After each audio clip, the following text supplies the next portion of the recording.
He's pretty cheeky. He's a cheeky individual, and yeah, I didn't know what to make of it really. It was an old picture, that's what it was. Yeah, bit of a joke. No one's safe in our change room. That's how I sort of take it, and the boys are full of banter and always make it fun. So I think it was a bit of fun. Just to follow up, is it humbling? Because I know Starkey's comments, you talk about how it's just as much as the staff win, this Ashes series win. Is it humbling to have that sort of recognition? I think it takes an entire group of people to achieve what we have been able to achieve in the last few years, and I've got an incredibly important support staff, coaches, team behind me that make it all work. And is it humbling? I don't know. You sort of move forward, and it's even like sitting here today. It's people are reflecting on the Ashes series, and yesterday was full of work. I think when you win something, you get a day off and you're back into it. So we've got some key decisions to make, and we're always sort of moving forward. So I think it's something we will always reflect on in time. But yeah, a huge shout out to our staff, and even if you look at the Pat Cummins decision sort of 4 months ago and the journey he went on to get to where he was, and to be able to play the third Ashes test when people thought it was nigh on impossible, and that took an incredible amount of work from our Triple SM team. And yeah, I think the players are really grateful for the work that the support staff does as a whole. Jamie, do you remember the picture? Do you remember being... I actually do remember the picture. I was 14 playing at New City Cricket Club, and I was selected, I think, for a country coaching class to go to Sydney. I don't know why they make people pose like that, but that's what they did back in the day. What was the discussion like around who's replacing Nathan? And obviously, Todd gets a call up, but what was the discussion like? Yeah, it's always pretty robust around when you've got three potential candidates, or even four. Todd's been an important part of key overseas series. He played in the last Ashes back in 2023, and we feel as though Todd's back to his best. I think he had a couple of years where he, by his own admission, wasn't probably performing to his best, but he also was carrying a shoulder injury, and that probably wasn't sort of declared. And sometimes people judge players' performances without getting a full understanding of where they're actually at. So I spoke to Toddy this morning, really excited for him to be back around the group. And yeah, we've got some decisions to make. I just had a look at the wicket then, and do we play a spinner, don't we play a spinner? We'll work through that. But yeah, it was an interesting conversation with the spin depth we do have, which is full recognition to those also that were discussed. Then on the left, Louis. Can you talk us through Todd's journey back into the side? Because I mean, he made his debut with you a couple of years ago. Yeah. And looked like he really belonged at Test level, but the last couple of years has sort of been... Yeah, as I said, I think the shoulder injury that he has had, and that's probably limited him to some degrees, and there's always judgment on how people are performing. There's also the layer of how teams use their spinners. So Victoria have a really fine pace attack that does a lot of work for them, and sometimes the spin option doesn't get the opportunity to impact the games that potentially how other teams play it. But his journey's been a great one. I think he's played 7 Test matches now, so he's familiar with the group, and he's got that experience under his belt. He's faced this opponent, albeit in 2023. I think took 6 wickets at the Oval and held his own. And even if you look back to Headingley, he created a couple of opportunities there that we weren't able to take. So we feel he's got the skill sets to balance out our attack, and that's a big discussion too, how we balance our attack, what we expect of our spinner, and if we were to play a spinner, you'll probably see how we use him, and it may make a little bit of sense. I mean, mentioned before you just looked at the pitch then after this week, but how much did Victoria and the home ground familiarity come into the picture with Todd? Not so much in this discussion. I think we've done that before with our fast bowlers, where they do have a really good understanding of the lengths and how to go about a certain surface. But in this case, they don't play a lot of shield cricket here at the MCG, so it's very difficult to draw out a big enough sample size to justify that. But he's familiar with the venue, so I suppose that plays into his thinking a little bit more than ours.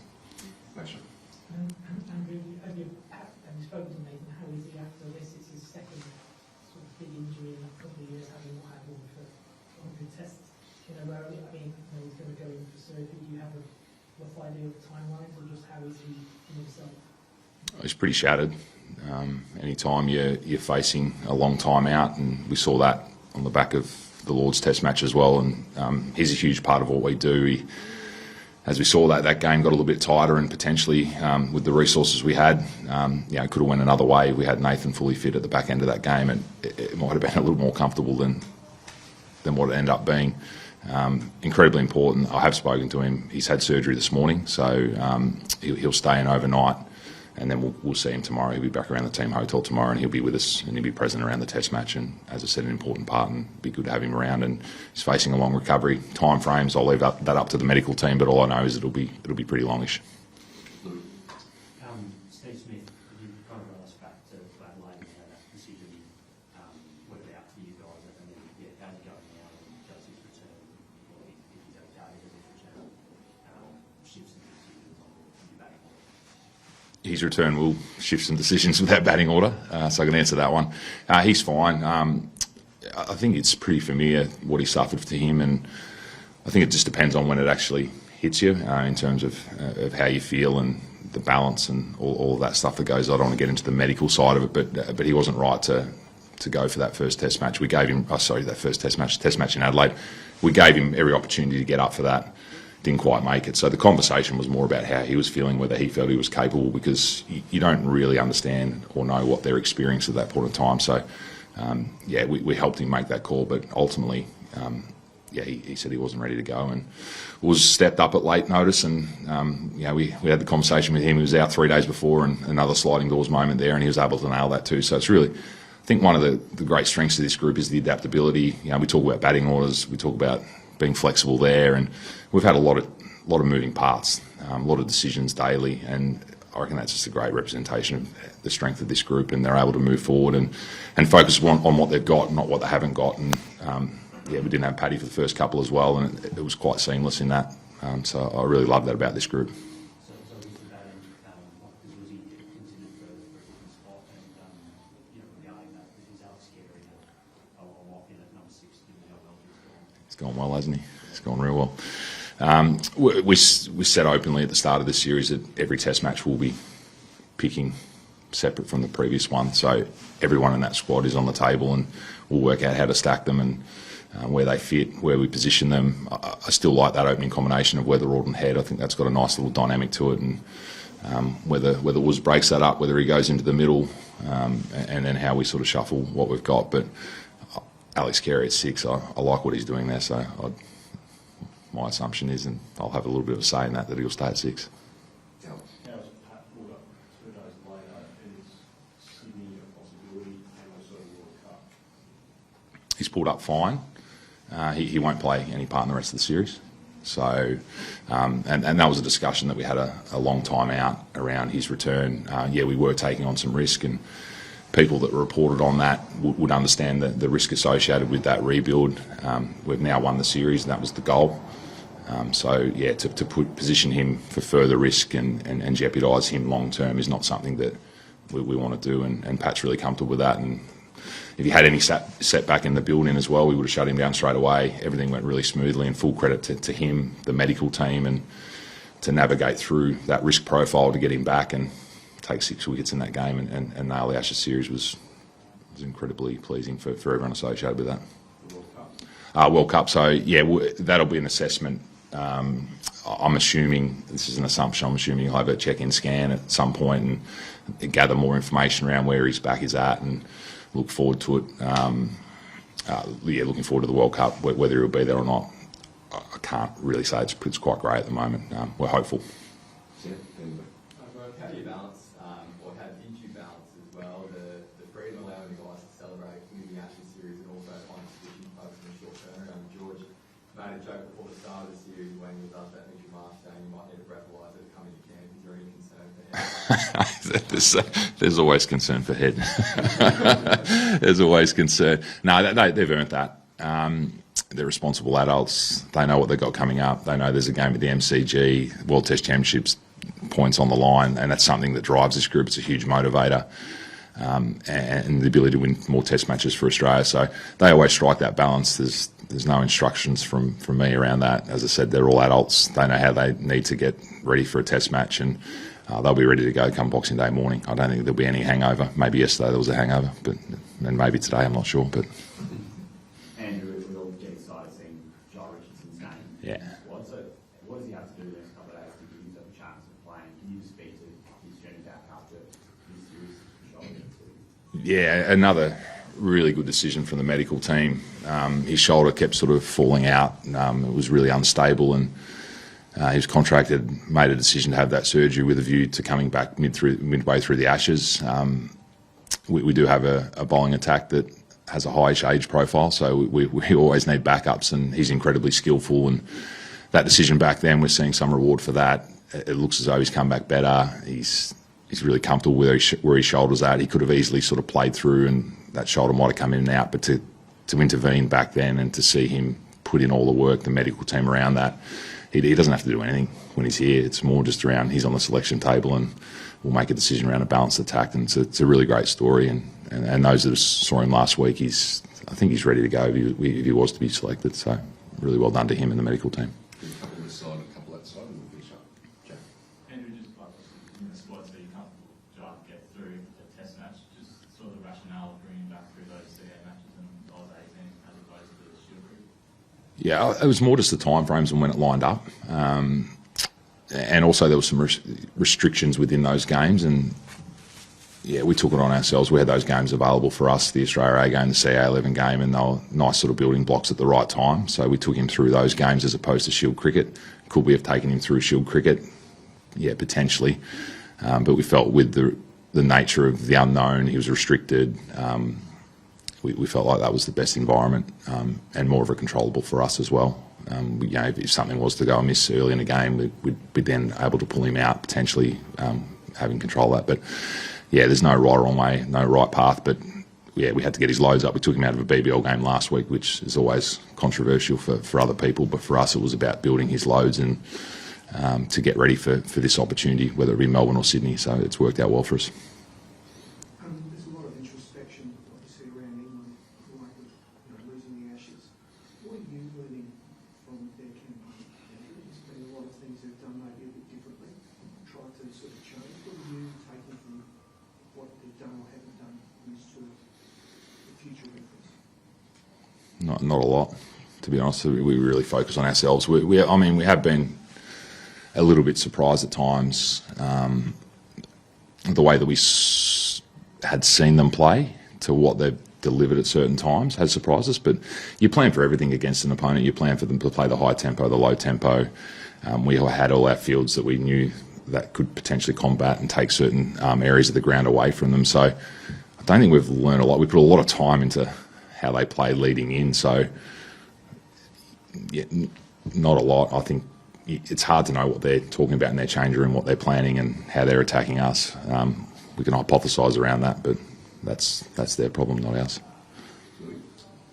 Stark bowling, involved a lot of overs in this support, a lot compared to previous, but the most important series. Can you just kind of give us your view on how those still going, and then how does the selection conversation go around Doctor and Stark's amazing. He's pulled up fine. I don't know how he does it.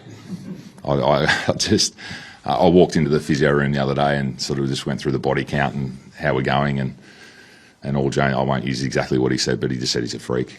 He's pulled up well. He keeps running in, presenting the pace that he does. There's a lot to be learned around preparing yourself and targeting the right matches at the right time. He's given up a lot of IPL opportunities, and you're seeing a player that wants to play Test cricket and is still at his best.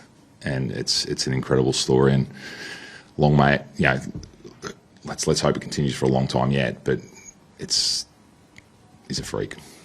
End of story. sorry, just on the how does the selection? It'll be the balanced attack, as we always talk about. Ness did a really fine job in Brisbane. Unlucky to miss out in Adelaide. Doggy's played a different role for us than what he does at Shield level, and there's been a lot of commentary around that. But yeah, it's going to be what that surface looks like, how we balance that out, and Scotty Boland had a little bit of a knock in his hip, so there might have been some murmurings around that. He looks as though he'll be fine, and he probably won't partake in the main session tomorrow. And don't read anything into that. That's just more him managing himself to get ready for the game, and probably along with the other quicks. So if you don't see them out there, we're not playing funny buggers. It's a short turnaround, and yeah, they'll be ready to go. Inevitably, when a 38-year-old suffers a serious injury and needs surgery in the second soft tissue injury in a couple of years, there'll be questions about whether he gets back.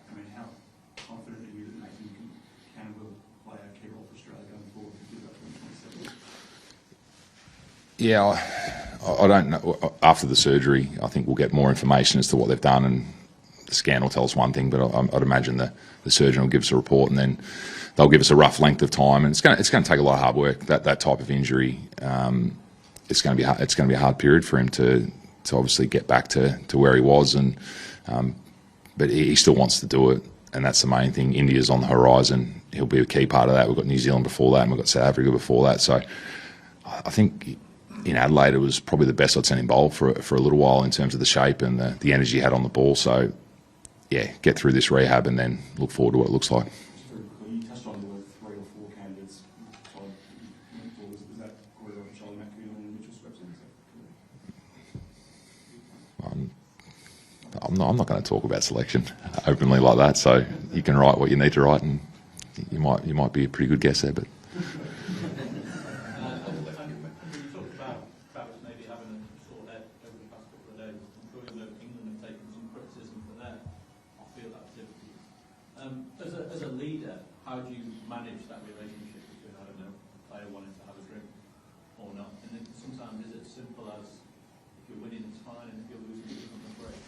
No, I think you're entitled to judge people for what they do in terms of their preparation, but we've got a change room full of adults, and they know what's at stake. They know that the Boxing Day test is a certain amount of days away, and that's how we treat our players. They're adults. They make choices. Sometimes they make mistakes, and I'm not saying Hetty's made a mistake in this instance, but just generally speaking, I think if you've got the ability to treat them like adults, they'll make good decisions. They know what's coming up. There's a short turnaround, and they'll be prepared and ready to go. Do you think England maybe taking some unfair criticism for what they've done on the field? In what regard? Drinking? Have they been drinking? Oh, I don't know if they've been drinking. I'm sure that they might have had a beer or two here or there, and they're entitled to do that as adults. We on deadlift. Last one. Is Usman a lock after the blind play? Just a word on Cam Green's. We haven't got that far. Like, it's a short turnaround. We haven't got that far in terms of the conversations around who's a lock, who's not, what the batting order is, and we'll have strategy after the main session tomorrow. No doubt we'll be talking about this afternoon. I think we've got to catch up with the selectors around the T20 World Cup squad. That's soon to be announced as well. So there'll be a few things on the agenda. I'm not willing to say he will be a lock, but what he's done is he's performed really well, 120 runs in that game at late notice. It felt as though he was back to that attacking sort of play. He got dropped. He had the opportunity on the back of that, and I think he went cut off the pads, pull shot off a length, and he's still a good player. And age shouldn't factor into any of our decision making, and we'll pick the best test team, as we've always said, against the opponent. The surface, it's the best 11 to play in that test match, because there's a lot at stake.